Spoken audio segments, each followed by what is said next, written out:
PS কম্পিউটারে আপনাকে স্বাগত। আজ আপনাদের দেখাবো এমএস ওয়ার্ডে কোনো ডকুমেন্টসের নিচে কিভাবে সিগনেচার অ্যাড করবেন। তো চলুন ভিডিওটি শুরু করা যাক। তো এখানে এমএস ওয়ার্ড ওপেন করে নিয়েছি। ধরুন কোনো একটা অ্যাপ্লিকেশন বা যে কোনো কিছু লেখার নিচে আপনি সিগনেচার অ্যাড করতে চাইছেন, তাহলে কীভাবে অ্যাড করবেন। তো আমার যেখানে কার্সার পয়েন্টার রয়েছে, এখন আমি এখানে একটা সিগনেচার অ্যাড করতে চাই। তার জন্য আমি দুভাবে অ্যাড করতে পারি। সিগনেচার অ্যাড করার জন্য প্রথমে আমরা ইনসার্ট ট্যাবে ক্লিক করব। ক্লিক করার পর এখানে ইমেজে ক্লিক করব। আপনার যে সিগনেচারটা সেটা ইমেজ আকারে আপনার কম্পিউটারে থাকতে হবে। তো এখানে যে সিগনেচারটা আপনারা অ্যাড করতে চান সেই ইমেজটা সিলেক্ট করবেন। তারপর এখানে ইনসার্টে ক্লিক করবেন। এটাকে অ্যাডজাস্ট করার জন্য প্রথমে আমরা ফরম্যাট ট্যাবে অ্যারেঞ্জ গ্রুপে গিয়ে এই টেক্সট র্যাপিং অপশানটা আছে, এটা আমরা ইন ফ্রন্ট অফ টেক্সট করে নেব। তারপরে সাইজটা নিজের ইচ্ছা মতো করে নেবেন, যতটা প্রয়োজন আপনার।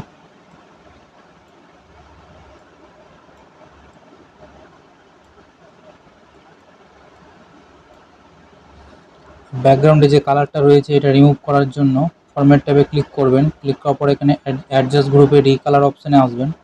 আসার পর এখানে সেট ট্রান্সপারেন্ট কালার এই অপশানটাতে ক্লিক করবেন। তারপর যে কালারটা রিমুভ করতে চান ওই কালারের উপরে ক্লিক করবেন।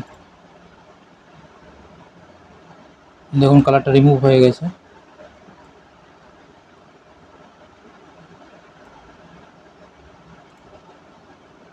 এভাবে সিগনেচার অ্যাড করে নিতে পারেন। ইমেজ কোয়ালিটিটা একটু খারাপ থাকার জন্য এখানে কিছু শ্যাডো টাইপের আসছে। তাছাড়াও আপনি এখানে রিকালার অপশান থেকে এইটা সিলেক্ট করে নিতে পারেন, ব্ল্যাক অ্যান্ড হোয়াইট। দেখুন সিগনেচার অ্যাড হয়ে গেল। আপনার প্রয়োজন না থাকলে আপনি ডিলিট করে দিতে পারেন, ডিলিট অপশানে ক্লিক করে। সেকেন্ড অপশান দেখব আমরা এমএস ওয়ার্ডের একটা অপশান, ইনসার্ট ট্যাবে গিয়ে এখানে সিগনেচার লাইন। এই সিগনেচার লাইনের মাধ্যমে কীভাবে সিগনেচার অ্যাড করবেন। তো প্রথমে আমরা সিগনেচার লাইনে ক্লিক করব। ক্লিক করার পর এখানে ওকেতে ক্লিক করব। ক্লিক করার পর এখানে আপনি যার নাম এবং তার সে কী পদে আছে এখানে এক্সাম্পল দেওয়া আছে, ধরুন আপনি সেগুলো লিখতে পারেন বা নাও লিখতে পারেন। আমি একটা যে কোনো নাম লিখছি।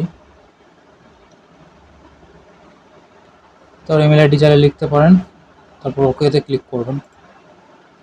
এই সিগনেচার লাইনটা এলো। এবারে সিগনেচার লাইনের উপর রাইট ক্লিক করবেন।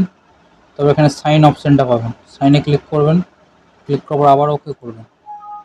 তারপর ইয়েস করবেন। ডকুমেন্টসটা সেভ করার জন্য আপনাকে বলবে, আপনি একটা যে কোনো নাম দিয়ে এটা সেভ করে নেবেন। ABCD লিখে সেভ করছি। তারপর এই অপশানটা খুলবে, এখানে সিলেক্ট ইমেজ অপশানে ক্লিক করবেন। তারপর আপনার যেই সিগনেচারটা প্রয়োজন বা যেটা অ্যাড করতে চান সেই সিগনেচারে ক্লিক করবেন। ক্লিক করার পর সিলেক্টে ক্লিক করবেন, তারপর সাইনে ক্লিক করবেন, তারপর ওকে। দেখুন সিগনেচার অ্যাড হয়ে গিয়েছে। তো এইভাবে সিগনেচার নিয়ে আসতে পারেন। রিমুভ করার জন্য এখানে রাইট ক্লিক করবেন, রিমুভ সিগনেচারে ক্লিক করবেন, রিমুভ হয়ে যাবে। তারপর ইয়েস ক্লিক করবেন। আর এটা রিমুভ করার জন্য ডিলিট অপশানে ক্লিক করবেন, ডিলিট হয়ে যাবে। তো এই ছিল আজকের ভিডিও।